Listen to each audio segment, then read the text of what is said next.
Assalamualaikum warahmatullahi wabarakatuh. Nama saya Naura Azala Firdaus dari mahasiswa UIN Sultan Maulana Hasanuddin Banten. Prodi Hukum Ekonomi Syariah, Fakultas Syariah, dan tahun akademik 2024 dengan NIM 241130098.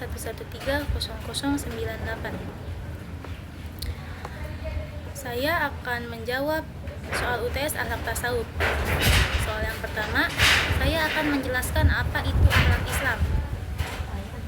Akhlak Islam, kata akhlak yang berasal dari kata khulukun yang berarti budi pekerti, tingkah laku atau tabiat. Secara istilah, pengertian akhlak adalah tabiat atau sifat seseorang, yakni dengan jiwa yang telah terlatih sehingga dalam jiwa tersebut melahirkan perbuatan-perbuatan dengan mudah dan spontan tanpa dipikirkan maupun diangan-angan lagi. Akhlak dalam Islam mengacu pada perilaku, sikap, dan moralitas seseorang. Akhlak yang baik akan membawa manfaat bagi diri seseorang.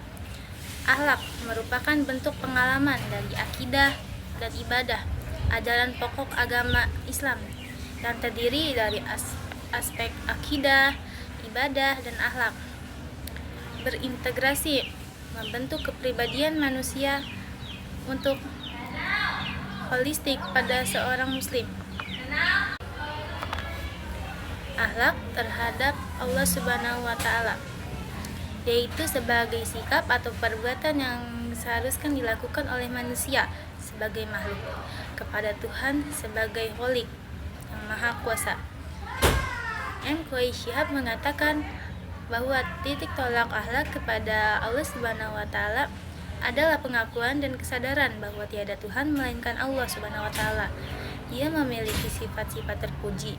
Demikian agung sifat itu, jangankan manusia, malaikat pun tidak dapat menjangkaunya. Dan adapun akhlak terhadap sesama.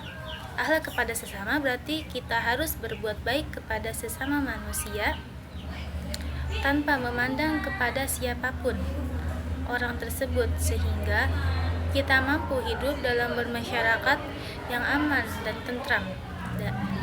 Di dalam Al-Quran banyak sekali yang membahas tentang perlakuan terhadap sesama manusia.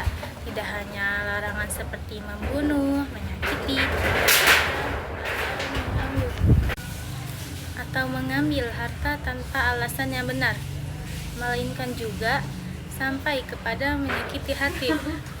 Jangan menceritakan aib seseorang di belakangnya, tidak peduli aib itu benar atau tidak. Dan adapun akhlak terhadap lingkungan alam. Alam ialah segala sesuatu yang ada di bumi dan di langit, yang segala sesuatu yang berada di sekitar manusia, baik bintang, tumbuh-tumbuhan, maupun benda mati. Dan Allah menciptakan manusia sebagai khalifah yang diberi tugas untuk melindungi dan menjaganya tanpa merusak alam atau bumi. Dan soal yang kedua, jelaskan apa itu akhlak individu dan akhlak sosial. Akhlak individu adalah sifat-sifat baik atau buruk yang melekat pada diri seseorang. Ini mencakup hal-hal seperti kejujuran, kesabaran, tanggung jawab, dan sifat-sifat positif lainnya yang membentuk kepribadian seseorang. Akhlak individu berhubungan dengan bagaimana seseorang berinteraksi dengan dirinya sendiri dan dengan Tuhan. Dan adapun akhlak sosial, yaitu adalah sifat-sifat yang berkaitan dengan interaksi seseorang dengan orang lain di dalam masyarakat. Ini mencakup hal-hal seperti sopan santun, toleransi, kerjasama, dan sikap saling menghormati. Akhlak sosial menunjukkan bagaimana seseorang berperilaku dalam lingkungan sosial dan bagaimana ia berkontribusi pada kebaikan bersama. Akhlak individu fokus pada diri sendiri, sedangkan akhlak sosial fokus pada hubungan dengan orang lain. Contoh akhlak individu adalah jujur, sabar, disiplin, dan contoh akhlak sosial yaitu saling menghormati, tolong-menolong, dan bekerja sama. Keduanya saling berkaitan. Akhlak individu yang baik akan mempengaruhi akhlak sosial seseorang. dan sebaliknya. Seseorang yang jujur dan disiplin cenderung juga akan bersikap sopan dan bertanggung jawab dalam bermasyarakat.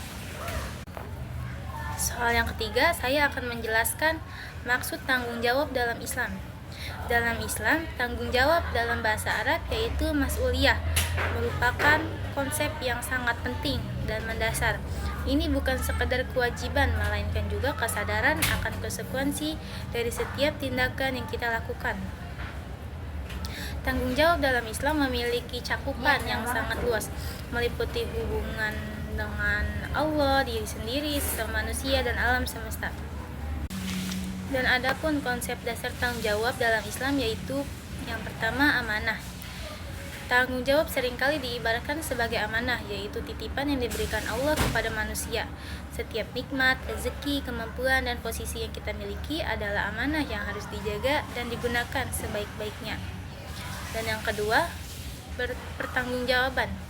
Setiap individu akan dimintai pertanggungjawaban atas segala perbuatan di hadapan Allah, baik perbuatan baik maupun buruk, akan mendapatkan balasannya yang setimpal. Dan yang ketiga, keadilan. Tanggung jawab juga terkait dengan prinsip keadilan. Setiap orang harus bertanggung jawab atas perbuatannya dan tidak boleh membebankan tanggung jawab kepada orang lain. Dan cakupan tanggung jawab dalam Islam, yang pertama adalah tanggung jawab kepada Allah. Ini adalah tanggung jawab yang paling utama, meliputi ibadah, taat kepada perintahnya, menjauhi larangannya, dan senantiasa bersyukur atas nikmatnya.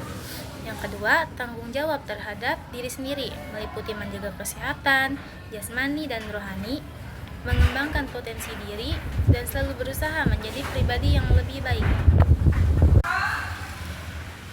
Dan yang ketiga, tanggung jawab terhadap sesama manusia, meliputi saling tolong-menolong, menjaga silaturahmi, berlaku adil, dan menghormati hak-hak orang lain.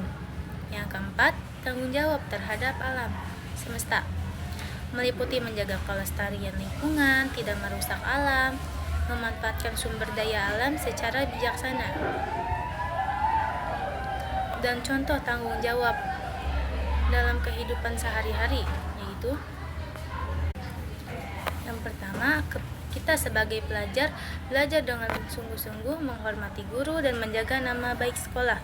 Yang kedua, sebagai anggota keluarga, menjaga keharmonisan keluarga, berbakti kepada orang tua dan menyayangi saudara. Dan yang ketiga, sebagai warga negara.